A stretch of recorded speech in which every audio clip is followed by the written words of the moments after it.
नमस्कार सभी को। परीक्षा जंक्शन के इस प्लेटफॉर्म पे सभी का हार्दिक स्वागत है बच्चों।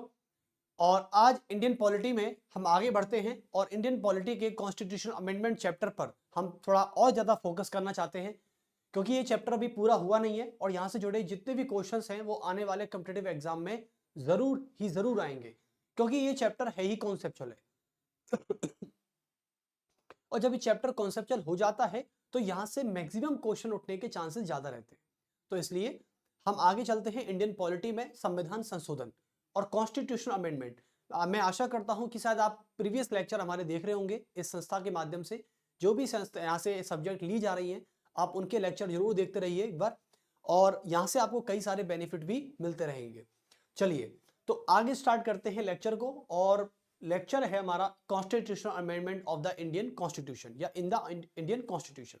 चलिए तो इंडियन पॉलिटी डालेंगे पहले हम, जो कि हम हमेशा से हमारी आदत रही है। इंडियन पॉलिटी, इंडियन पॉलिटी में मैं सबसे पहले बात करता हूं संवैधानिक संशोधन की। हमारा यही चल रहा था, संविधान में संशोधन। तो संविधान में संशोधन, देखो बच्चों, मैंने आपको एक बात तो बताई थी कि हमारे संविधान में संशोधन जो होता है वो किस तरीके से किया जा सकता है। आज हम इसके बारे में चर्चा करेंगे, लेकिन इससे पहले मैं आपको बता चुका था कि संविधान में संशोधन जो है यह संविधान के भाग 20 में और आर्टिकल 368 में इसका उल्लेख किया गया है। तो सबसे पहले हम संविधान के भाग 20 की बात कर रहे थे कल, और कल भी पढ़ा रहे थे। कल शायद मैं लिखाना भूल गया हूँ, लेकिन संविधान के भाग 20 में और अनुच्छेद है 368। तो अनुच्छेद 368 में इसका पूरा उल्लेख किया गया है। यानी हमारे संविधान के भाग 20 और आर्टिकल 368 ये कहता है कि संसद को ये शक्ति है, या संसद को ये संवैधानिक शक्ति है कि वह संविधान के किसी भी भाग में या किसी भी प्रोविजन में परिवर्तन और निरसन कर सकती है। देखो इन तीनों शब्दों को हमेशा से गौर से देखना होगा आपको।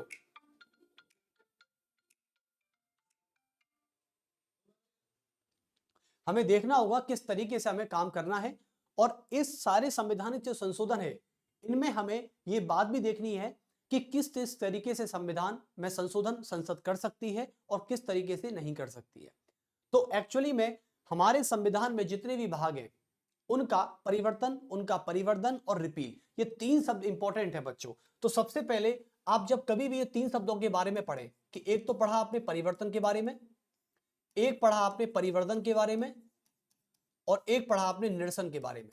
इंग्लिश वाले बच्चों को थोड़ा बहुत प्रॉब्लम इसलिए होता है क्योंकि ये तीनों शब्द बहुत ज्यादा शुद्ध है। तो इसलिए इंग्लिश वालों के लिए हम इसको थोड़ा सा इंग्लिश ट्रांसलेशन कर देते हैं। यहां पर आता है आपको चेंजेस, यहां आते हैं चेंजेस, यहां पर आता है आपका एडिशन, और एडिशन के अलावा एक शब्द है आपका रिपील। क्या है? रिपील। तो मैं इतना बताना चाहूंगा कि जब भी आपको लगता है कि तीन शब्द हैं और तीन शब्दों से हिंदी वालों को बहुत ज्यादा बेनिफिट हो जाता है, तो चाहे इंग्लिश मीडियम वाले हों और चाहे हिंदी मीडियम वाले हों। मैं आपको एक बात बता दूं कि हिंदी मीडियम में इतनी शुद्ध हिंदी है कि कभी कभी हिंदी माध्यम वाले बच्चे भी अपने भाषा को लेके बहुत ज्यादा चैलेंजेस फेस करने पड़ते हैं उन्हें, चाहे यूपीएससी का एग्जाम हो और चाहे वो एसएससी का एग्जाम हो। हमेशा ध्यान रखना कि हर कमीशन हिंदी के साथ साथ इंग्लिश का भी ट्रांसलेशन देता है। तो हमेशा यदि आप जब कभी एग्जाम हॉल में पेपर खोलते हैं तो पेपर के एक तरफ इंग्लिश होती है, पेज के एक तरफ, और दूसरी तरफ आपको हिंदी मिलती है। तो हमेशा याद रखें, जिन्होंने अभी तक कोई एग्जाम नहीं दिया है उनके लिए बहुत ज्यादा खास बात है, लेकिन जो एग्जाम दे चुके हैं, जो एग्जाम फेस कर चुके हैं कई बार, या अपने एग्जाम हॉल में जो प्रेशर होता है वो झेल चुके हैं, तो उनके लिए तो ये सलाह है ही नहीं। लेकिन जो उन बच्चों के लिए जो अपना करियर स्टार्ट कर रहे हैं इस कॉम्पिटिटिव लाइन में, तो सबसे बड़ी बात है कि एक पेज पर आपको इंग्लिश ट्रांसलेशन मिलता है और दूसरे पेज पर आपको हिंदी ट्रांसलेशन मिलता है। तो हमेशा याद रखें, हिंदी पढ़ने में आपको कोई दिक्कत हो रही है, क्योंकि इंग्लिश वाला बच्चा तो हिंदी पढ़ेगा नहीं, लेकिन हिंदी मीडियम वाला बच्चा जब हिंदी के पेपर में देखता है और ऐसी लाइन देखता है कि उसको समझ में नहीं आ रही है, तो आप ऐसे एक काम करें, उस क्वेश्चन को समझने के लिए आप थोड़ा बहुत इंग्लिश की तरफ अपना निगाह मारी ले। क्योंकि इंग्लिश की तरफ निगाह मारने से ये होता है कि कभी कभी हिंदी माध्यम वाले बच्चों के इंग्लिश शब्द बहुत अच्छे होते हैं, तो वो समझ जाते हैं कि कहना क्या चाह रहा है। और बहुत बड़ी बात कही है सुकरात ने, कि सुकरात ये कहता है कि क्वेश्चन को यानी प्रश्न को आधा समझ लेना ही उसका आधा उत्तर होता है। यदि आपने प्रश्न को आधा समझ लिया है तो यकीनन मानिए कि आपका उत्तर तो आपके दिमाग में है, आपका उत्तर आपके दिमाग में है। तो प्रश्न को आधा समझ लेना ही उसका आधा उत्तर होता है। चलिए, तो परिवर्तन, परिवर्धन, निरसन यानी चेंजेस कर सकती है संसद संविधान के किसी भी भाग में अकॉर्डिंग टू 368 आर्टिकल। एडिशन कर सकती है मतलब जोड़ सकती है उसमें कुछ, और रिपील का मतलब होता है हटाना, कुछ भी भाग को हटा सकती है, लेकिन वो संविधान के मूल ढांचे से छेड़छाड़ नहीं कर सकती। आपको लगता है कि संविधान में सर लोकतंत्र भी है, गणतंत्र भी है, और हमारा ये धर्मनिरपेक्ष भी है, समाजवादी भी है, अखंडता भी है। सर ये शब्द हैं, ये हमारे संविधान में तो है। तो क्या संसद संविधान के उस भाग में, प्रस्तावना के भाग वाले में जाकर क्या वहां पर लोकतंत्र को हटा सकती है? क्योंकि आपने तो कहा रिपील कर सकती है वो, तो मैंने ये तो कहा कि संसद को यह शक्ति है कि संविधान के किसी भी भाग में परिवर्तन यानी चेंजेस, एडिशन और रिपील कर सकती है। तो कल को आप ये ना समझें कि संसद चाहे तो प्रस्तावना में आए हुए शब्द लोकतंत्र को हटा सकती है, क्योंकि मैंने रिपील लिखा है और रिपील का मतलब होता है हटाना। तो ये ना समझें आप कि हटा सकती है, क्योंकि लोकतांत्रिक जो शब्द है और लोकतांत्रिक जो प्रणाली है ये हमारे संविधान के मूल ढांचे के अंतर्गत आती है। और जब मूल ढांचा है उसे केशवानंद भारती मामला 1973 में सुप्रीम कोर्ट ये कहता है कि संसद को शक्ति जरूर है संविधान में संशोधन करने की, लेकिन मूल ढांचे से छेड़छाड़ करने की और मूल ढांचे में संशोधन करने की शक्ति बिल्कुल भी संसद को नहीं है। इस बात की पुष्टि की गई थी केशवानंद भारती केस 1973 में। समझे आप? तो ऐसी कुछ बातें थी। दूसरी बात मैंने कल आपको बताई थी कि हमारे संविधान में, यानी हमारे संविधान में जब हम संशोधन की बात करते हैं तो इसकी इंपॉर्टेंस क्या होती है, क्योंकि कुछ लोगों का मानना है कि जब संविधान में संशोधन सरकार कर रही है, संविधान में संशोधन जब सरकार कर रही है तो इसका मतलब वो संविधान को चेंज कर रही है। ऐसा कुछ भी नहीं है। देखो, संविधान का परिवर्तन होना ही संविधान की सबसे बड़ी विशेषता है। आप कहीं ये ना समझें कि जो सरकार संविधान में ज्यादा संशोधन कर रही है वो डिक्टेटरशिप सरकार है, वो ऐसा कुछ भी नहीं है, वो तानाशाही सरकार है, ऐसा कुछ भी नहीं है। ये केवल हमारे दिमाग में डाली गई एक झूठी मिथ है, और जो किसके द्वारा डाली जा रही है, आप टीवी चैनल देखते हैं, आप न्यूज चैनल देखते हैं, देखो हर पॉलिटिकल पार्टी अपना वोट बैंक बनाने का प्रयास करती है, और राजनेताओं को पता है कि जनता इतनी पढ़ी लिखी नहीं है, उनके दिमाग में कुछ भी डाला जाए वो मान लेती है, और जो दिखाया जाता है वो देख लेती है। तो पहली बात, राजनेताओं की बातों में ना आए। जिसने भी संविधान अच्छे से पढ़ा है या जो संविधान अच्छे से पढ़ रहा है या जो थोड़ा बहुत अपना कॉमन सेंस रखता है, जो हिस्ट्री को थोड़ा बहुत जानता है, वो कभी भी नेताओं के बहकावे में नहीं आता, कभी नहीं आता। क्योंकि मैंने जो 10 साल नरेंद्र मोदी का शासन देखा है, मैंने कभी भी इतनी बार ये नहीं देखा कि संविधान खतरे में है। मैंने कभी भी ये महसूस नहीं किया। यदि महसूस करता तो मैं जरूर आपके सामने ये आवाज उठाता और मैं जरूर कहता आपके सामने, क्योंकि मुझे भी राइट टू फ्रीडम स्पीच और एक्सप्रेशन है। मेरा भी अधिकार है कुछ बोलने का और कुछ अभिव्यक्त करने का। क्या मैं किसी से डरता हूं? ऐसा तो नहीं हो सकता कि मैं बोलने से किसी से डरता हूं, बिल्कुल नहीं। हमारा लोकतंत्र है, हम बोल सकते हैं सरकार के खिलाफ और बोलना भी चाहिए। तो सरकार की जो खूबियां हैं मैं उनको बता रहा हूं, और सरकार की जो कमियां हैं वो भी मैं आपको बताता ही रहता हूं। चलिए अब बात करते हैं, तो ये 3 शब्द आपके दिमाग में हमेशा रहेंगे, परिवर्तन, परिवर्धन और निरसन, जिसको कहते हैं चेंजेस, एडिशन और रिपील। अब मैं संविधान के भाग 20 को आगे बढ़ाते हुए आज जो डिस्कस करने वाला हूं वो है संविधान में संशोधन के प्रकार। और संविधान में संशोधन के प्रकार को आज हम जान लेते हैं कि संविधान में कितने प्रकार से संशोधन हो सकता है। तो चलिए, तो आर्टिकल 368 की डेफिनेशन को आप क्लियरली समझ लीजिएगा। अब मैं बात करता हूं, सभी आप हेडिंग डालेंगे आज की, कि संविधान में संशोधन के प्रकार। संविधान में संशोधन के प्रकार। अब संविधान में संशोधन के प्रकार, जब हमारे संविधान को रचा गया था, हमारे संविधान को जब बनाया गया था संविधान सभा के द्वारा, तो आपको याद होना चाहिए कि उसी समय हमारे संविधान में इन प्रकारों को डाल दिया गया था, और ये प्रकार कैसे कैसे काम कर रहे थे और आज कैसे कैसे काम कर रहे हैं, इनकी चर्चा आज हम इसी लेक्चर में करने वाले हैं। तो संविधान में संशोधन 3 प्रकार से होता है। कितने प्रकार से? 3 प्रकार से। तो आप लिख सकते हैं कि 3 प्रकार से संशोधन हो सकता है। अब वो 3 प्रकार से कैसे होता है, चलिए तो पहली बात कर लेते हैं साधारण बहुमत द्वारा, साधारण बहुमत द्वारा, साधारण बहुमत द्वारा। दूसरी बात करते हैं, यहां पर आता है आपका दूसरा प्रकार, और जिसे कहते हैं संसद के दोनों सदनों के बहुमत द्वारा, संसद के दोनों सदनों के बहुमत द्वारा, संसद के दोनों सदनों के बहुमत द्वारा, दोनों सदनों के बहुमत द्वारा, बहुमत द्वारा। और जो दूसरा, जो तीसरा प्रकार होता है वह है कि संसद के दोनों सदनों का बहुमत, संसद के दोनों सदनों का बहुमत, दोनों सदनों का बहुमत, दोनों सदनों का बहुमत, और प्लस आधे राज्य विधानमंडलों की साधारण बहुमत, आधे राज्यों का, आधे राज्यों के विधानमंडलों, आधे राज्यों के विधानमंडलों, आधे राज्यों के विधानमंडलों के साधारण बहुमत, साधारण बहुमत। तो आज पूरा समझने का प्रयास कर लेना, क्योंकि कल को यह शिकायत नहीं होनी चाहिए कि सर आपने खुलकर नहीं बताया, आपने ओपन करके नहीं बताया पूरा। देखें, तो तीन प्रकार होते हैं, आपको बता दूं इन तीनों प्रकारों में से पहले, दूसरे नंबर के और तीसरे नंबर के जो प्रकार हैं ये आर्टिकल 368 में आते हैं। यानी पहले नंबर का जो प्रकार है साधारण बहुमत द्वारा, यानी बाय सिंपल मेजॉरिटी, ओके, यानी बाय सिंपल मेजॉरिटी जो है ये आर्टिकल 368 में नहीं आती है। आप इस बात को लिख सकते हैं नोट लगा के कि इसे अनुच्छेद 368 के अंतर्गत नहीं माना जाता, इसे अनुच्छेद 368 के अंतर्गत नहीं माना जाता, नहीं माना जाता।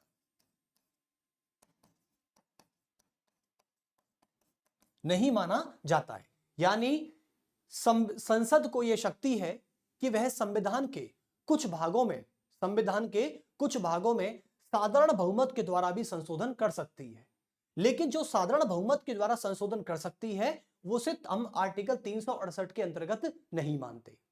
यानी जब संसद को यह लगता है कि संविधान के उस भाग में मुझे परिवर्तन साधारण बहुमत के द्वारा करना है, तो वह आर्टिकल 368 के क्राइटेरिया में नहीं आता।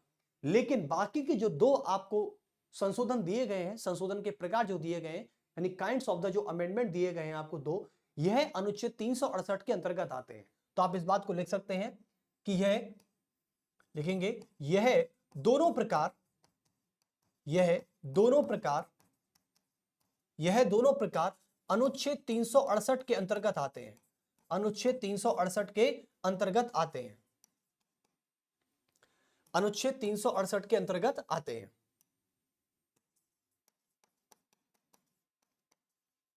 अंतर्गत आते हैं, ठीक है। कभी कभी बच्चे क्या है कि संशोधन के तीनों प्रकारों को अनुच्छेद 368 के प्रावधान मान लेते हैं, और यह सबसे बड़ी गलती करते हैं। यानी संसद को यह शक्ति है कि संविधान के कुछ भागों में साधारण बहुमत के द्वारा भी संविधान में संशोधन कर सकती है, लेकिन वह अनुच्छेद 368 के अधीन नहीं आते। इस बात को याद रखना। चलिए, अब जैसे कि ऐसे कौन कौन से, और बाकी के दो प्रकारों की बात करें तो संसद के दोनों सदनों के द्वारा बहुमत द्वारा, यानी संसद में दो सदन काम करते हैं, लोकसभा और राज्यसभा। यदि कोई संविधान संशोधन से जुड़ा हुआ कोई भी विधेयक या कोई भी प्रस्ताव संसद में पेश होता है, तो संसद के दोनों सदनों में कुल संख्या आधार पर उपस्थित सदस्य या मतदान करने वाले सदस्यों का 2/3 मत आवश्यक होता है। याद रखना, लोकसभा का भी स्पेशल विशेष बहुमत चाहिए होता है और राज्यसभा का भी विशेष बहुमत जरूरी होता है।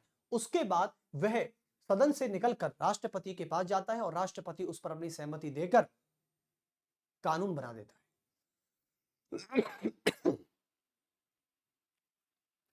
और दूसरा है संसद के दोनों सदनों का बहुमत प्लस आधे राज्य विधानमंडलों की साधारण बहुमत।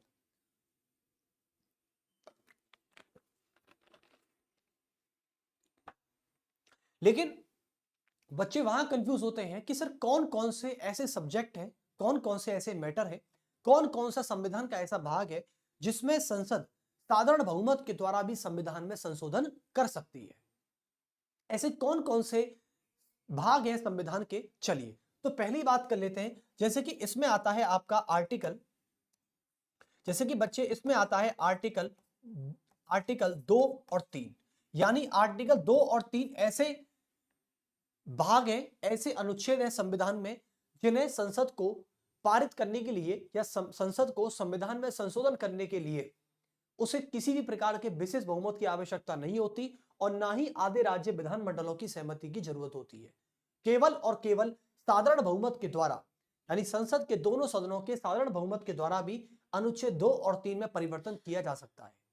जैसे अनुच्छेद 2 कहता है कि नए राज्यों का प्रवेश और नए राज्यों का गठन करना, ये मैंने पढ़ाया था। और आर्टिकल 3 कहता है कि नए राज्यों का गठन तथा नए राज्यों के नाम और परिवर्तन और उनकी सीमा में बदलाव करना। यानी इसमें संसद को किसी भी प्रकार के विशेष बहुमत की आवश्यकता नहीं होती। और बात कर लेते हैं, जैसे कि और सारे प्रावधान हैं।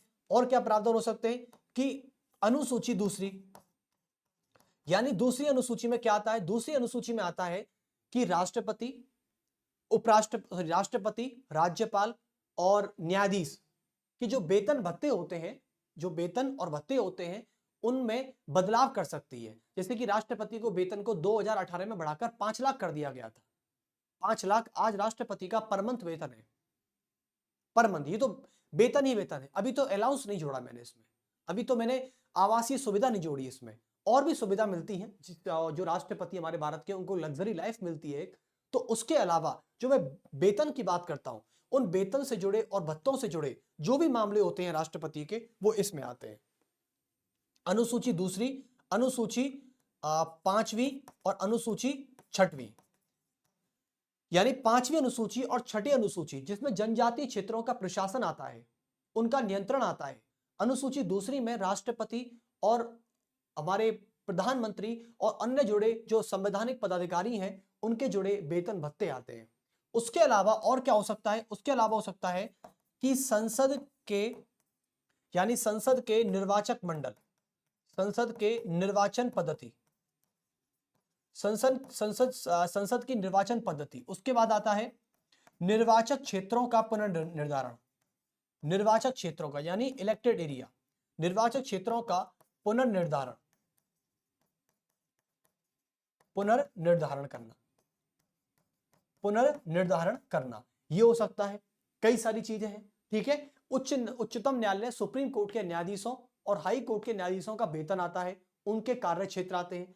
तो यदि मान लो सरकार को, संसद को किसी भी सुप्रीम कोर्ट के या हाई कोर्ट के कार्य क्षेत्र को बढ़ाना है, तो उनसे संबंधित बिल दोनों सदनों के साधारण बहुमत से भी पारित हो सकता है। तो लिख सकते हैं कि सुप्रीम कोर्ट एवं हाई कोर्ट्स के कार्य क्षेत्र को बढ़ाना, के कार्य क्षेत्र को बढ़ाना, के कार्य क्षेत्र को बढ़ाना हो सकता है। तो कुल मिलाके जो मैं बात कहने जा रहा हूं, इससे आप सभी सहमत होंगे। ऐसे ऐसे प्रावधानों को साधारण बहुमत के द्वारा संसद संविधान के किसी भी भाग में परिवर्तन कर सकती है। लेकिन अब आते हैं बाकी के दो, जो आर्टिकल 368 में आते हैं। और आर्टिकल 368 का मतलब होता है संसद के दोनों सदनों का विशेष बहुमत और प्लस आधे राज्य विधानमंडलों की साधारण सहमति। चलिए, तो सर ऐसे कौन कौन से प्रस्ताव हैं जिनमें संसद के दोनों सदनों का विशेष बहुमत चाहिए होता है? ओनली संसद के। तो जैसे कि मूल अधिकार, जैसे कि मूल अधिकार आता है। उसके अलावा और आते हैं आपके डीपीएसपी। ये सारे ऐसे भाग हैं, जैसे कि प्रस्तावना, हां छेड़छाड़ नहीं कर सकती, कुछ बदलाव कर सकती है, जैसे कि प्रस्तावना। ओके, ऐसे ऐसे कुछ भाग हैं संविधान के जिनमें, यानी संविधान के ये भाग जिनमें संसद के दोनों सदनों का विशेष बहुमत चाहिए होता है। इसमें आधे राज्य विधानमंडलों की सहमति आवश्यक नहीं होती। जैसे कि मान लो कल को संसद मूल अधिकार के किसी भी अनुच्छेद में कोई परिवर्तन, कोई चेंजेस, कोई एडिशन या कोई रिपील करना चाहती है, कोई रिपील करना चाहती है, तो आपको बता दूं उसमें संसद को एक प्रस्ताव लाना होगा, संविधान संशोधन विधेयक, और उस संविधान संशोधन बिल को संसद के दोनों सदनों से विशेष बहुमत से पारित करना होगा। उसके बाद में राष्ट्रपति के पास जाएगा। जैसे कि आपको पता है, जब हमारे देश में राष्ट्रीय आपातकाल लगता है, तो राष्ट्रीय आपातकाल के समय जब प्रधानमंत्री की सिफारिश पर राष्ट्रपति राष्ट्रीय आपातकाल की घोषणा करता है, तो राष्ट्रपति आपातकाल की घोषणा के बाद हमारे देश से, हमारे संविधान से मूल अधिकारों का रिपील हो जाता है। यानी आर्टिकल 20 और आर्टिकल 21 को छोड़कर सारे मूल अधिकार खत्म हो जाते हैं, सारे मूल अधिकार रिपील हो जाते हैं। यह काम कौन करता है? यह काम संसद करती है, क्योंकि संसद जब राष्ट्रपति के द्वारा लागू की गई आपातकाल घोषणा से संबंधित बिल को जब पारित करती है संसद में 1 महीने या 2 महीने के भीतर, 2 महीने के भीतर जब पारित करती है तो वहां से मूल अधिकारों को हटा देती है, यानी संविधान के मूल अधिकार के भाग में क्या कर देती है, रिपील कर देती है, हटा देती है। तो संसद की यह शक्ति क्या कहलाती है, संवैधानिक शक्ति कहलाती है। ठीक है, जैसे कि डीपीएसपी में कोई चेंज करता है, जैसे कि अभी हमारे देश में यूनिफॉर्म सिविल कोड बहुत ज्यादा फेमस चल रहा है, तो आर्टिकल 44 को लागू करने की बात की जा रही है। वो क्यों की जा रही है, वो कैसे की जा रही है, यानी यदि यूनिफॉर्म सिविल कोड को लागू करना पड़ेगा तो याद रखना संसद के दोनों सदनों का स्पेशल मेजॉरिटी चाहिए, इसमें राज्यों की सहमति नहीं चाहिए होगी। याद रखना, यदि नरेंद्र मोदी चाहते हैं कि भारत में यूसीसी लागू हो तो संसद के दोनों सदनों का विशेष बहुमत आवश्यक हो जाता है, क्योंकि डीपीएसपी से जुड़ा मामला है और डीपीएसपी संविधान के भाग 4 अनुच्छेद 44 में आता है। चलिए उसके बाद बात करते हैं, तीसरा प्रावधान आपके सामने है कि संसद का दोनों सदनों का विशेष बहुमत तो चाहिए, लेकिन आधे राज्य विधानमंडलों की सहमति चाहिए। जैसे अब ये सर कौन से विषय में आते हैं, संविधान का ऐसा कौन सा भाग है जिसमें संसद परिवर्तन करना चाहे तो राज्यों से पूछेगी जरूर।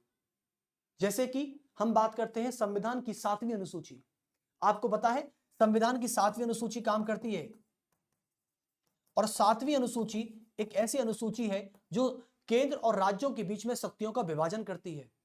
यदि संसद को संविधान के संघीय ढांचे में परिवर्तन करना है तो संसद के साथ साथ आधे राज्य विधानमंडलों की सहमति भी चाहिए होती है, यानी 7वीं अनुसूची। और 7वीं अनुसूची में केंद्र और राज्यों के बीच में शक्तियों का बंटवारा होता है। जैसे कि पहले पर आती है संघ सूची, दूसरे पर आती है राज्य सूची और तीसरे पर आती है समवर्ती सूची। यानी कुल मिलाके यदि संसद को राज्य सूची के किसी भी विषय को हटाकर संघ सूची में लाना है तो इसका मतलब है कि 7वीं अनुसूची में संशोधन करना है, और 7वीं अनुसूची हमारे संविधान के संघीय ढांचे का हिस्सा है। और संघीय ढांचे का मतलब होता है कि वह ढांचा जो केंद्र और राज्यों के बीच में शक्तियों का विभाजन करे, वह फेडरल स्ट्रक्चर कहलाता है।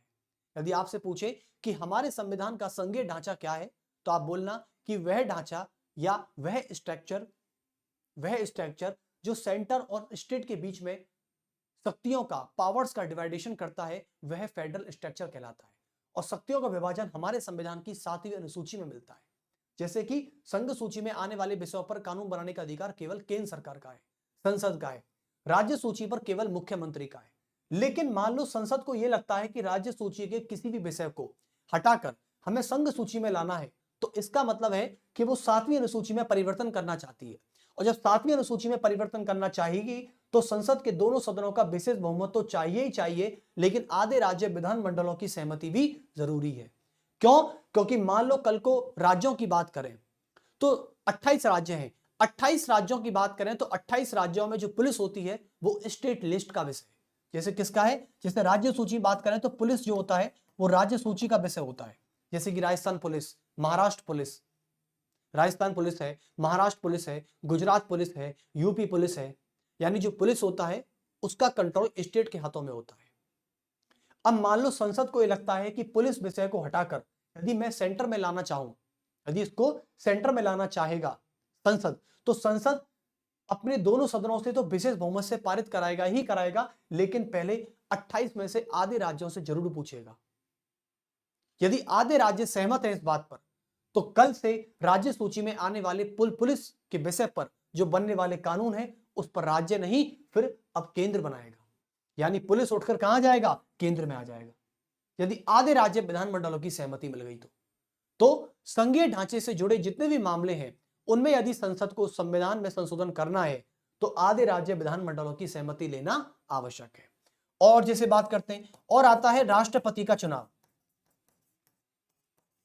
आपको पता है कि राष्ट्रपति के चुनाव में सभी राज्यों की विधानसभाओं के निर्वाचित सदस्य भाग लेते हैं, और जहां पर राज्य का मैटर आ जाता है वहां पर राज्यों की सहमति जरूरी हो जाती है। तो राष्ट्रपति का चुनाव, यदि राष्ट्रपति के चुनाव में राज्यों की विधानसभा भाग नहीं लेती तो मान लेते कि हमें आधे राज्य विधानमंडलों की सहमति की आवश्यकता नहीं है। लेकिन ये बहुत ही बड़ी बात है। चलिए, तो इसका मतलब है कि जो जो राज्यों से टच है, जो जो विषय राज्यों से टच होते हैं, और इसमें आता है स्वयं आर्टिकल 368। यदि स्वयं 368 में चेंज करना है तो हमें संसद के दोनों सदनों का बहुमत चाहिए होगा और आधे राज्य विधानमंडलों की सहमति चाहिए होगी। तो वह स्वयं 368 में ही चेंज करना है। कभी कभी ऐसा होता है ना कि 368 पूरे संविधान में चेंज, पूरे संविधान में परिवर्तन करने की ताकत रखता है। आर्टिकल 368 संसद को वह शक्ति देता है कि वह पूरे संविधान के किसी भी भाग में परिवर्तन कर सके, लेकिन कभी कभी स्वयं 368 आर्टिकल को भी चेंज करना पड़ जाता है। जैसे कि मैं पूरी क्लास को परिवर्तित करने की ताकत रखता हूं, लेकिन कभी कभी मुझ में भी परिवर्तन आवश्यक होता है। ठीक है, चलिए, तो कभी कभी ऐसा इंसान को लगता है ना कि हम दूसरे को जस्टिफाई कर रहे हैं, हम दूसरे को चेंज कर रहे हैं। अरे खुद भी तो चेंज होना है, तो इसलिए आर्टिकल 368 को ही भी चेंज करना है, तो हमें तीसरे प्रावधान में लाना होगा इसे। चलिए, तो हमें संविधान में तीनों संशोधनों के प्रकारों का पता चला। पहले जो प्रकार है वो आर्टिकल 368 में नहीं आता, और यही वेरी वेरी इंपॉर्टेंट है। इस बात को अच्छे से नोट कर लीजिएगा, इसे आप नोट डाउन कर लें, क्योंकि यह बात बहुत इंपॉर्टेंट है। चलिए, अब मैं आपसे बात करना चाहता हूं नेक्स्ट, और संशोधनों के प्रकार हमारे हो चुके हैं, लेकिन आगे की बात हम जब करेंगे तो हम यह करना चाहेंगे बच्चों कि हम पहले संविधान में जो संशोधन है, संविधान में संशोधन की जो प्रक्रिया है और संविधान में संशोधनों के जो प्रकार हैं, उनमें हमारे संविधान जब बन रहा था तो उस समय कई सारे आलोचक हुए, यानी उसको क्रिटिसाइज किया गया। यानी हमारे संविधान में होने वाले संशोधन को कैसे क्रिटिसाइज किया जा सकता है। देखें, तो आप यूपीएससी के लिए बहुत बड़ा क्वेश्चन हो सकता है। हाँ, यूपीएससी के लिए बहुत बड़ा क्वेश्चन हो सकता है कि संवैधानिक संशोधन को या संवैधानिक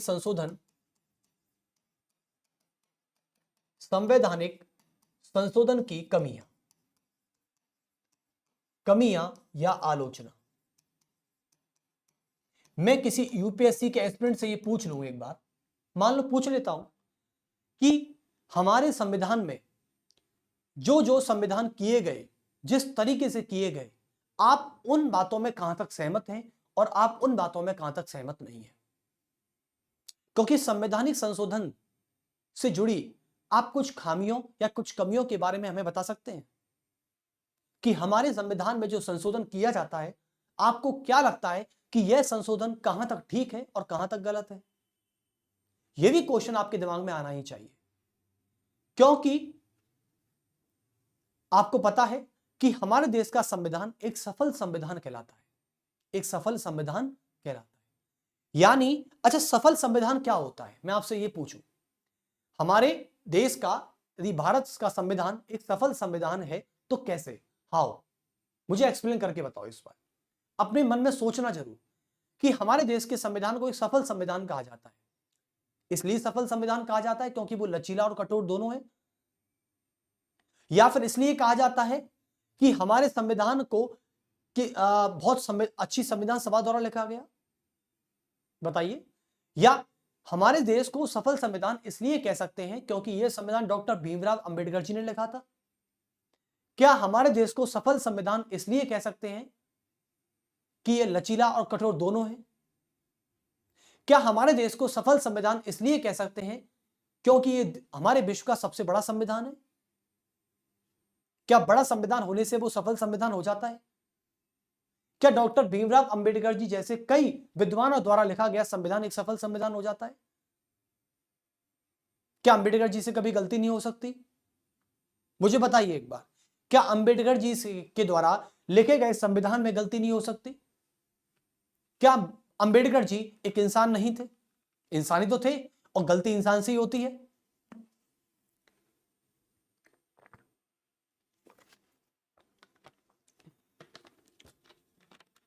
यदि मैं आपसे एक बात पूछूं, चलिए इस टॉपिक को अभी कराएंगे, लेकिन इससे पहले मुझे एक चीज बताइए। मैं इसमें आपको एक क्वेश्चन डालना चाहता हूं, और ये क्वेश्चन ऐसा है कि हमारे देश का संविधान, हमारे देश का संविधान, हमारे देश का संविधान एक सफल संविधान है, एक सफल संविधान है। हमारे देश का संविधान एक सफल संविधान है, ये मैं कह रहा हूं और है, वास्तव में है। लेकिन कैसे? बट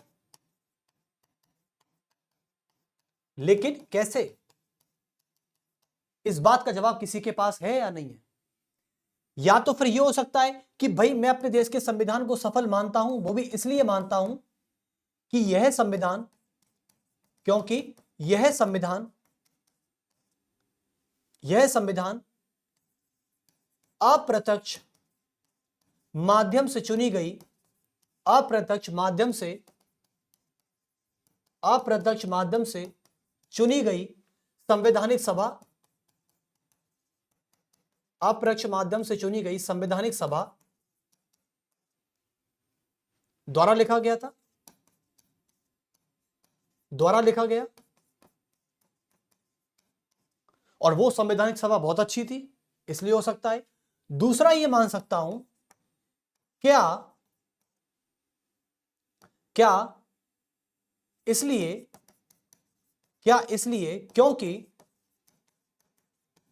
क्योंकि यह संविधान डॉक्टर बी आर अंबेडकर के द्वारा लिखा गया था, डॉक्टर बी आर अंबेडकर के द्वारा लिखा गया था,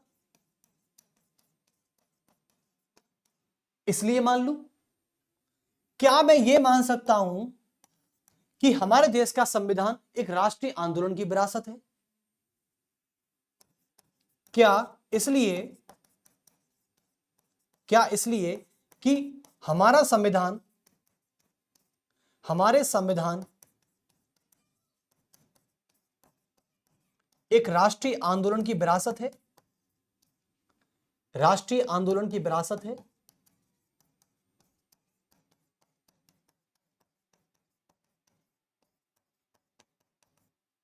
इसलिए मान लूं? किस लिए मान लूं? मैं कैसे कह सकता हूं कि हमारे देश का संविधान एक सफल संविधान है? कैसे कहूं मैं? अब देखो, तीनों ही माध्यम सही है, बिल्कुल बिल्कुल बात सही है कि भाई देखो, क्वेश्चन बिल्कुल ठीक है कि हमारे देश का संविधान एक सफल संविधान है, लेकिन कैसे? अब कैसे में क्या ये आंसर हमारे फिट हो रहे, नहीं हो रहे? हाँ, हालांकि तीनों स्टेटमेंट बिल्कुल ठीक है कि हमारे यह संविधान को अप्रत्यक्ष माध्यम से चुनी गई संवैधानिक सभा द्वारा लिखा गया था, जिसका गठन कब हुआ था? 1946 में हुआ था। यह बात बिल्कुल ठीक है कि हमारे संविधान को संवैधानिक सभा द्वारा लिखा गया था, बिल्कुल ठीक है। हमारे संविधान को डॉक्टर बी आर अंबेडकर के द्वारा लिखा गया था ड्राफ्टिंग कमेटी से, बिल्कुल ठीक बात है। लेकिन क्या हमारा संविधान राष्ट्रीय आंदोलन की विरासत है? बिल्कुल है, क्योंकि हमारे संविधान में उन मूल्यों को डाला गया है जो राष्ट्रीय आंदोलन के समय प्रचलित थे, प्रासंगिक थे। समझे? यानी राष्ट्रीय आंदोलन में क्या बातें थी? राष्ट्रीय आंदोलन जब महात्मा गांधी जी के द्वारा या कई धुरंधर नेताओं के द्वारा जब राष्ट्रीय आंदोलन किए जा रहे थे अंग्रेजी सरकार के विरोध में जाकर, तो वहां पर क्या था कि भारत सरकार कैसी होनी चाहिए, कौन कौन से मूल्य होने चाहिए, कौन कौन सी कुरीतियों और असमानताओं को दूर किया जाना चाहिए। तो ये सारे राष्ट्रीय आंदोलन की विरासत से हमको मिले हैं और फिर हमने इनको संविधान में डाला है। तो स्टेटमेंट तो ये भी ठीक है, स्टेटमेंट ये भी ठीक है, स्टेटमेंट ये भी ठीक है, लेकिन ये तीनों स्टेटमेंट अपने आप में ठीक है, लेकिन इस पहले वाले प्रश्न का आंसर देने में बिल्कुल ठीक नहीं है, बिल्कुल नहीं। क्योंकि हमारे देश का संविधान एक सफल संविधान है इसलिए नहीं क्योंकि इसे डॉक्टर अंबेडकर जी ने लिखा था, इसलिए नहीं कि इसे एक अच्छी संवैधानिक सभा ने लिखा था, इसलिए नहीं क्योंकि हमारा संविधान एक राष्ट्रीय आंदोलन की विरासत है, इसलिए नहीं कि हमारे संविधान में हमारा संविधान जो है यह एक विश्व के सबसे बड़े लोकतंत्र का संविधान है, ऐसा भी नहीं। तो कुल मिला के यह भी नहीं कह सकते हम यह भी नहीं कह सकते कि हमारा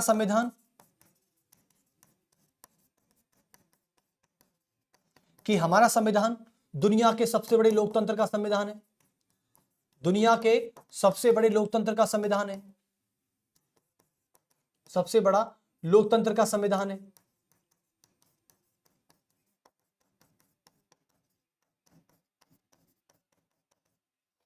मैंने एक बच्चे से पूछा, मैंने बोला कि बेटा खड़े हो एक बार अपनी सीट से और मुझे ये चीज बताओ कि हमारे देश का संविधान एक सफल संविधान है। मुझे बच्चों ने यही चार आंसर किए, एक बच्चा बोला पूरी क्लास में से सभी बच्चों ने मोस्टली मुझे ये आंसर किए। मैंने बोला कि बेटा हमारे देश का संविधान एक सफल संविधान है, आप इसे कैसे एक्सप्लेन करोगे? तो एक बच्चा खड़ा होकर बोला कि सर हमारे देश का संविधान जो है ना, वो दुनिया के सबसे बड़े लोकतंत्र का संविधान है, इसलिए वो सफल है। मैंने बोला वाह, बैठो। फिर मैंने दूसरे को खड़े किया, दूसरा बोला कि सर हमारा जो संविधान है ना, वो एक अच्छी और अप्रत्यक्ष माध्यम से चुनी गई संवैधानिक सभा ने लिखा है। मैंने बोला तो क्या अमेरिका की संविधान सभा बेकार थी क्या? चलिए, तीसरे बच्चे ने आंसर किया। तीसरा आंसर मुझे घुल मिलकर आया, बहुत बच्चों से मिला, सर हमारा संविधान डॉक्टर B.R. अंबेडकर जी के द्वारा लिखा गया है। तो मैंने बोला कि B.R. अंबेडकर जी एक इंसानी तो थे, और इंसान से क्या गलती नहीं हो सकती? क्या इंसान 100% परफेक्ट हो सकता है? क्या डॉक्टर अंबेडकर जी, मैं डॉक्टर अंबेडकर जी पर कोई प्रश्न नहीं करना चाहता, लेकिन मैं एक प्रैक्टिकल बात सोच रहा हूं कि किसी भी इंसान से गलती हो सकती है। चलिए, तो ये भी खारिज हो गया। इसका मतलब इन जो सफल संविधान का जो एक आंसर है, वो इनमें से कोई भी नहीं है। सफल संविधान यानी एक सक्सेस कॉन्स्टिट्यूशन का जो भी आंसर आपके सामने लिखे हुए हैं ये वाले, इनमें से एक भी आंसर सफल संविधान की सही व्याख्या नहीं करता है। सफल संविधान की सही व्याख्या क्या करता है, मुझे एक बात मैं आपको बता देना चाहता हूं। आप और देश देख लीजिए, टर्की, ईरान, सीरिया, अफगानिस्तान, यहां पर इन देशों के संविधान जब लिखे गए थे तो या तो किसी तानाशाह व्यक्ति के द्वारा लिखे गए थे या किसी अलोकप्रिय नेता के द्वारा लिखे गए थे। और जब तानाशाह अपने हिसाब से अपने संविधान को लिखता है तो वह भेदभाव पैदा करता है, यानी वह बहुसंख्यक को बहुसंख्यक और अल्पसंख्यक को अल्पसंख्यक मान के चलता है। और वह यह कहता है कि बहुसंख्यक हमेशा से अल्पसंख्यकों का शोषण करते आए हैं और करते रहेंगे, क्योंकि तानाशाह ने लिखा है वो संविधान, अलोकप्रिय नेता ने लिखा है जिसके अंदर खुद ज्ञान और बुद्धि की कमी थी। जब वो देश का संविधान लिखेगा तो कुछ ऐसे लिखेगा। जैसे पाकिस्तान की बात करें, पाकिस्तान में आज हमारे हिंदुओं भाइयों के साथ क्या होता है, मुझे एक चीज बताइए। आज पाकिस्तान में हिंदुओं का 2% का आंकड़ा है केवल। कहां गए सारे हिंदू? जब पाकिस्तान का विभाजन हुआ था, भारत पाकिस्तान का, तब हिंदुओं की तादाद वहां कितनी थी और आज कितनी है? एक बार इसका डेटा निकाल के देख लो, आपको पता चल जाएगा। क्योंकि वहां के संविधान को लिखा किसने है, एक बार यह गौर करके देखना। वहां के संविधान को धर्म के आधार पर रचा गया, और धर्म के आधार पर रचना किसी भी संविधान को सबसे बड़ी बेवकूफी भरा कदम होता है। संविधान को धर्म के आधार पर नहीं, संविधान को अपने राष्ट्रीय आंदोलनों की विरासत के आधार पर लिखा जाना चाहिए कि हमारे राष्ट्रीय आंदोलन में किन किन मांगों की डिमांड की जा रही थी। इसके बेसिस पे पाकिस्तान में जो संविधान लिखा गया और आज वहां कितना सफल संविधान है, आप देख लीजिए कितनी बार पाकिस्तान में तख्ता पलट हो चुका है। जबकि संविधान तो पाकिस्तान में भी लिखा गया, पाकिस्तान भी लोकतांत्रिक था, पाकिस्तान भी गणतांत्रिक था, लेकिन आज उसकी क्या हालत हो रही है। कभी जुल्फिकार अली भुट्टो आ जाते हैं, कभी परवेज मुशर्रफ उस पर तानाशाही करते हैं। बताइए, 1998 में परवेज मुशर्रफ ने सेना की सहायता से पाकिस्तान के प्रधानमंत्री का तख्ता पलट कर दिया। नवाज शरीफ का तख्ता पलट क्यों कर दिया? क्यों पाकिस्तान का संविधान एक सफल संविधान नहीं था, लेकिन वो लिखा ऐसे व्यक्ति ने जिसे धर्म के आधार पर बनाकर और हिंदुओं का शोषण कर करके, क्योंकि पाकिस्तान में मुस्लिम पॉपुलरिटी जो है, मुस्लिम पॉपुलेशन उसकी बहुसंख्यकता है, और जबकि वहां हिंदू अल्पसंख्यक में आते हैं। और जब हिंदू अल्पसंख्यक हैं तो बहुसंख्यक द्वारा अल्पसंख्यकों का इतना शोषण किया गया कि वहां का अल्पसंख्यक पाकिस्तान के संविधान को मानने से इनकार कर दिया। और जब चाहे अल्पसंख्यक हो चाहे बहुसंख्यक हो, जब वो अपने ही संविधान को इनकार करना स्टार्ट कर दे तो समझ लेना कि वो एक सफल संविधान का उदाहरण नहीं हो सकता। यानी हमारे देश का सफल संविधान वो इसलिए है क्योंकि हमारे संविधान में बहुसंख्यक को कभी भी अल्पसंख्यक को शोषण करने का अधिकार नहीं दिया गया। हमारे देश का सफल संविधान इसलिए है क्योंकि हमारे संविधान को संवैधानिक सभा ने लिखा, इसलिए नहीं क्योंकि हमारी संवैधानिक सभा ने हमारे संविधान में उन विचारों को डाला, उन थॉट्स को डाला जो हमारे राष्ट्रीय आंदोलन में प्राप्त हुए थे, जैसे कि अहिंसा, समझे ना, ये थे एथिक्स, ये सारी चीज थी। तो जिस देश का संविधान बहुसंख्यकों को अल्पसंख्यकों पर शोषण करने का अधिकार देता है, वो उस देश का संविधान कभी भी सफल संविधान हो ही नहीं सकता। इस बात को गौर कर लेना है। पाकिस्तान ने अपनी मुस्लिम पॉपुलेशन को हिंदुओं पर शोषण करने का पूरा की पूरा अधिकार दिया। आज देख लीजिए पाकिस्तान की हालत क्या है, कटोरा लेके इधर उधर घूम रहा है, यह हालत है पाकिस्तान की। लेकिन हमारा भारत दिन पे दिन और 75 सालों में आज हमारा भारत वहां खड़ा है जहां पाकिस्तान उसकी धूल की बराबर भी नहीं है। और पाकिस्तान से मैं तुलना नहीं कर रहा, पाकिस्तान से तुलना करना बनता ही नहीं है हमारा, लेकिन मैं बता रहा हूं क्यों, क्योंकि भारत और पाकिस्तान दो ऐसे देश हैं जिनका विभाजन एक साथ और जो आजाद भी एक साथ ही हुए थे, इसलिए। और पड़ोसी होने के नाते भी मैं बात कर रहा हूं, और इसलिए भी बात कर रहा हूं क्योंकि भारत और पाकिस्तान की सामाजिक संस्कृति लगभग एक ही जैसी है, क्योंकि पहले था तो ही भारत, वो तो हम में से बना है पाकिस्तान। तो ये सारी चीजें मैं आपको इसलिए बता रहा हूं कि आप इस चीज को महसूस करें। तो सफल संविधान वो इसलिए है क्योंकि जिस देश का संविधान, क्योंकि भारत का संविधान एक ऐसा संविधान है जो कभी भी बहुसंख्यकों को अल्पसंख्यकों पर शोषण करने का, उन्हें पीड़ित करने का अधिकार नहीं देता। इसलिए यहां का अल्पसंख्यक, बहुसंख्यक तो है ही, लेकिन यहां का अल्पसंख्यक आज भी हमारे भारतीय संविधान पर पूरा भरोसा करता है। यदि आप कल किसी दलित के साथ बेकार करते हो, किसी दलित का शोषण करते हो, तो दलित को यह भरोसा है कि मेरा संविधान मुझे प्रोटेक्ट करेगा, करेगा ही करेगा। और जब मेरा संविधान मुझे प्रोटेक्ट करेगा, तो मैं बता रहा हूं कि आज आप निकलिए घर से बाहर और किसी भी दलित को आप बुरा भला कहेंगे भी ना, तो आपको यह मान लो आपकी खैर नहीं है, क्योंकि SC/ST prevention act, SC/ST prevention act of 1989 के तहत आपकी बेल तो छोड़ो, जमानत भी नहीं होगी। यह है, जबकि दलित की सुनने वाला कौन था? तो इसलिए हमारे देश का एक सफल संविधान है, और सफल संविधान की क्राइटेरिया में दक्षिण अफ्रीका भी आता है, अमेरिका भी आता है और भारत भी आता है। तो चलिए, इनमें से इसका कोई भी आंसर नहीं है। उसके बाद मैं आपसे बात करना चाहता हूं हमारे संवैधानिक संशोधन की कमियां और उसकी आलोचना क्या हो सकती है। तो बेल तो छोड़ो, आपकी जमानत भी नहीं होगी।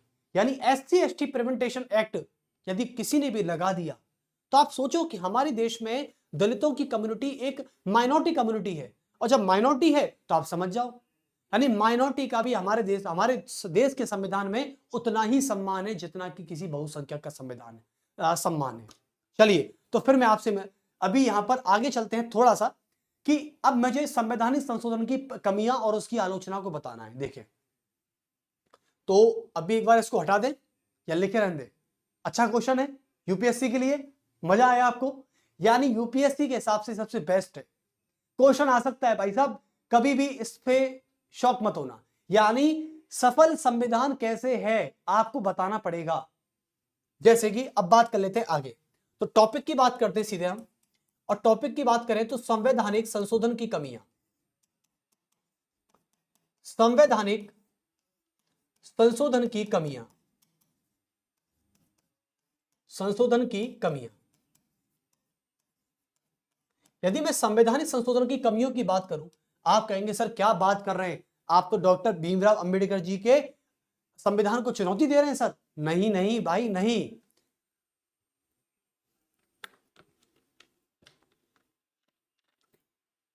उनके द्वारा लिखे गए संविधान को कौन चुनौती दे सकता है? मैं कहां हूं उनके सामने, मैं धूल की बराबर भी नहीं हूं उनके सामने, तो मैं क्यों चुनौती दूंगा? लेकिन संविधान सभा में अंबेडकर जी को जो चुनौती दे रहे थे वो तो सच है ना। हमारी संविधान सभा में इतनी सारी बहस होती है, इतनी सारी चर्चा होती है, इतनी सारी बातें होती हैं, तो क्या उन बातों को यहां से जाने दें? ये तो ठीक नहीं होगा। ये तो अंबेडकर जी कहेंगे कि भाई गौरव जी, तुमने तो संविधान पूरा पढ़ाया ही नहीं है बच्चों को, यानी ये तो फिर भी मेरे संविधान का अपमान हो गया। तो अंबेडकर जी के संविधान का अपमान तब होगा जब मैं पूरे संविधान को आपको अच्छे से नहीं पढ़ाऊंगा। लेकिन हां, उनका संविधान तब नहीं होगा, उनका अपमान तब नहीं होगा जब मैं इस टॉपिक को पढ़ाऊंगा। तो इस टॉपिक को पढ़ाने से कहीं भी डॉक्टर अंबेडकर जी के द्वारा लिखे गए संविधान की कहीं चुनौती नहीं दे रहा हूं मैं। केवल उनके समय जो नेता उनसे क्वेश्चन कर रहे थे, जो उनकी बातों को सुन रहे थे और जो उनकी बातों पर क्वेश्चन कर रहे थे, मैं उनकी बात कर रहा हूं। चलिए तो देखें, संवैधानिक संशोधन की कमी क्या लगती है? जैसा कि थोड़ा बहुत मुझे भी लगता है। इसकी कमी पहली बताऊं आपको बच्चों, कि पहली कमी यह है कि हमारे भारत के संविधान में संशोधन करने के लिए एकमात्र संसद ही ऐसी संस्था है जो अधिकतम संविधान के भागों में संशोधन कर सकती है। आप मुझे बताइए, पहले प्रकार पे मैं गया था, तो पहले प्रकार देख लीजिए आप एक बार, मुझे बताइए कि पहला प्रकार नहीं है ये वाला, यानी संसद के दोनों सदनों के राज्यों के बहुमत के द्वारा, सॉरी, दोनों सदनों के बहुमत के द्वारा संसद संविधान के अधिकतर भागों में संशोधन कर सकती है, और संसद ही एकमात्र और अधिकतम ऐसी संस्था है जिसे संविधान में संशोधन करने की सर्वशक्ति प्राप्त है। मैं आपको बता दूं, हमारे संविधान के 25 भागों में से कम 21 ऐसे भाग हैं जिनमें संशोधन करने के लिए ही संसद ही काफी है। तो इसका मतलब यह हुआ, यानी कुछ भाग ऐसे हैं जिनमें आधे राज्य विधानमंडलों के लिए सहमति लेनी जरूरी हो जाती है। बस 4 भाग ऐसे हैं, बस 4 भागों को छोड़ दें तो 21 भाग आज ऐसे हैं कि जिनमें संशोधन करने के लिए हमें आधे राज्य विधानमंडलों की नहीं बल्कि संसद के विशेष बहुमत की आवश्यकता होती है। तो आप कहेंगे, आपको इससे अंदाजा लग जाएगा कि हमारी संसद कितनी सर्वशक्तिशाली है, और जो सर्वशक्तिशाली होता है वो तानाशाह की तरफ बढ़ता है। लेकिन ऐसा हुआ नहीं है, अच्छी बात भी है। तो चलिए एक बार हम इस पे डिस्कस कर लेते हैं। तो इसका मतलब यह है, यानी भारत के संविधान के अधिकतम भागों में, भारत के संविधान के अधिकतम भागों में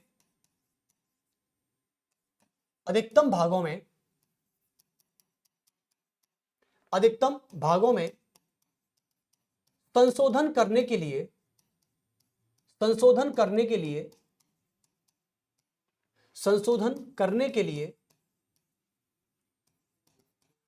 संसद के दोनों सदनों के विशेष बहुमत,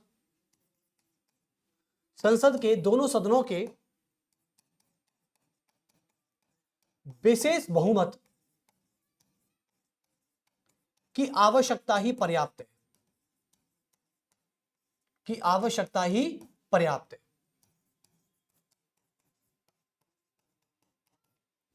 यानी हमारे भारत का संविधान के अधिकतम भागों में संसद ही, यानी संसद के दोनों सदनों के द्वारा विशेष बहुमत के माध्यम से ही हमारे संविधान के अधिकतम भागों में परिवर्तन किया जा सकता है। राज्य गए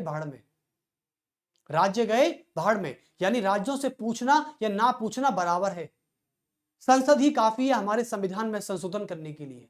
यह बात कमी के रूप में आती है, यह बात आलोचक के रूप में आती है।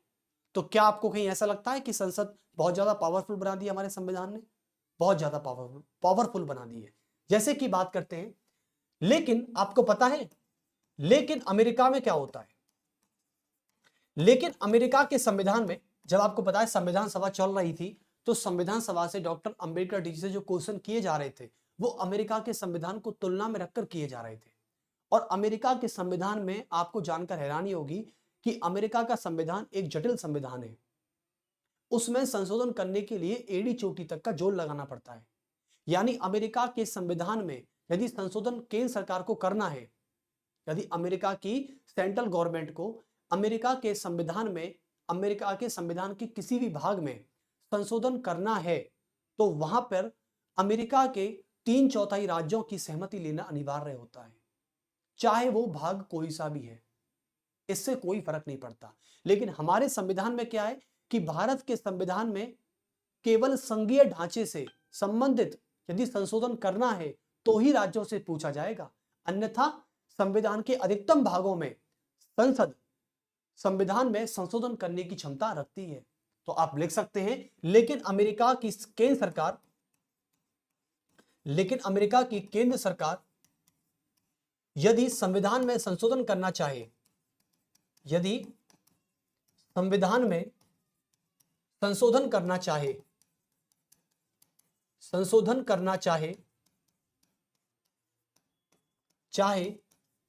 तो वहां के 3/4 राज्यों की पहले सहमति लेनी होती है। देखो, यह एक बुराई भी है और यह एक खूबी भी है। यह एक बुराई इसलिए है क्योंकि यह प्रावधान अमेरिका के संविधान का यह प्रावधान अमेरिका के संविधान को जटिल भी बनाता है। और यदि बाई चांस मान जो ऐसा लगता है कि अमेरिका की सरकार संविधान में संशोधन करना चाहे लेकिन फिर भी वह राज्यों के 3/4 के समर्थन ना मिलने की वजह से नहीं कर पा रही है, तो यह भी सबसे बड़ी एक चुनौती है अमेरिका की सरकार के लिए कि वो चाहते हुए भी संविधान में संशोधन नहीं कर सकती। इसलिए वहां के संविधान को बहुत जटिल संविधान कहा जाता है, समझे। लेकिन यह कमी के रूप में भी देख सकते हैं, यह इस खूबी के रूप में भी देख सकते हैं।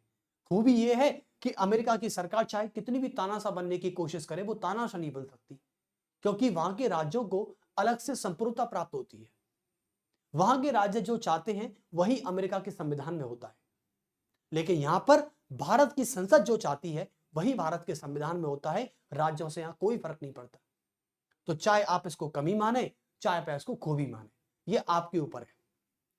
लेकिन भारत के संविधान में राज्यों की कोई आवश्यकता नहीं है, संसद ही काफी है संशोधन करने के लिए। हां, कुछ मामलों में राज्यों से सहमति लेनी पड़ जाती है। अब दूसरी बात करते हैं।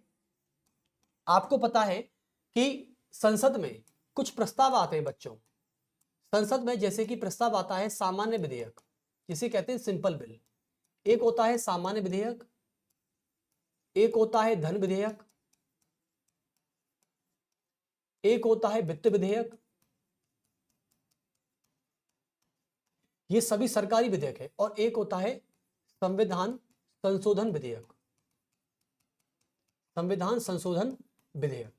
तो बच्चों एक बात मुझे बताइए कि हमारे संसद में जो ये 4 सरकारी विधेयक आते हैं, सामान्य बिल यानी simple bill, money bill, finance bill और कॉन्स्टिट्यूशन अमेंडमेंट बिल, इन चारों बिलों में से यानी हमारे संसद में पेश होने वाले सिंपल बिल में, हमारे संसद में पेश होने वाला यदि सामान्य बिल है, सिंपल बिल है, और सिंपल बिल संविधान संसद में पेश हो चुका है, तो लोकसभा और राज्यसभा दोनों सदन मिलकर इसे साधारण बहुमत से पारित कर सकते हैं। ठीक है, यदि संसद के दोनों सदनों में सामान्य बिल पास हो चुका है या पेश हो चुका है, तो संसद के दोनों सदन मिलकर इसे साधारण बहुमत से भी पारित कर सकते हैं। लेकिन बाई चांस ऐसा हो जाता है कि संसद में पेश होने वाला सिंपल बिल यदि लोकसभा से तो पास हो चुका है लेकिन राज्यसभा से पास नहीं हुआ है, तो लोकसभा और राज्यसभा में टकराव पैदा होता है, मतभेद पैदा हो जाता है। और मतभेद की स्थिति में सामान्य बिल यह कहता है कि मतभेद की स्थिति में जॉइंट सेशन का प्रावधान है, यानी सामान्य बिल में और फाइनेंस बिल में दोनों में जॉइंट सेशन का प्रावधान है। ठीक है, लेकिन संविधान संशोधन विधेयक की स्थिति में जॉइंट सेशन का प्रावधान नहीं है। यदि संसद संविधान में संशोधन करने के लिए कोई प्रस्ताव पेश करती है और वह लोकसभा से बहुमत से पारित हो जाता है और राज्यसभा से बहुमत से पारित नहीं हो पाता और दोनों में कॉन्फ्लिक्ट हो जाता है, दोनों में मतभेद हो जाता है, तो उस स्थिति में संविधान संशोधन विधेयक जॉइंट सेशन का प्रावधान नहीं करता, यानी संयुक्त अधिवेशन का प्रावधान नहीं है। तो आप लिख सकते हैं कि आलोचकों ने यह कहा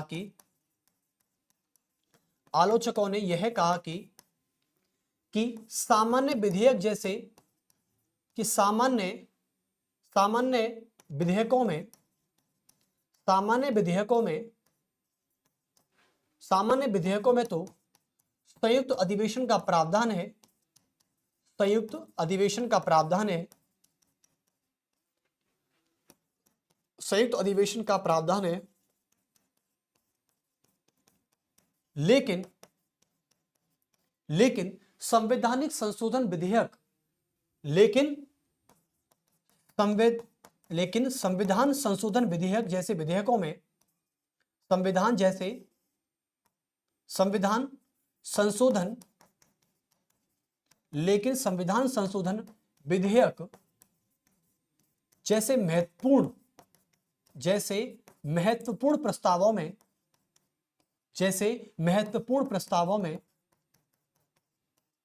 प्रस्तावों में संयुक्त अधिवेशन का प्रावधान नहीं है, संयुक्त अधिवेशन का प्रावधान नहीं है।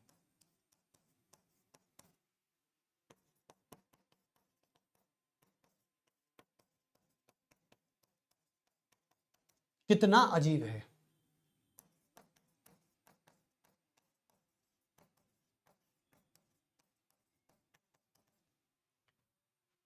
कि सिंपल बिल में तो जॉइंट सेशन है, लेकिन कॉन्स्टिट्यूशन अमेंडमेंट बिल में जॉइंट सेशन नहीं है, और जो कि सामान्य बिल से ज्यादा महत्वपूर्ण प्रस्ताव है संविधान संशोधन विधेयक।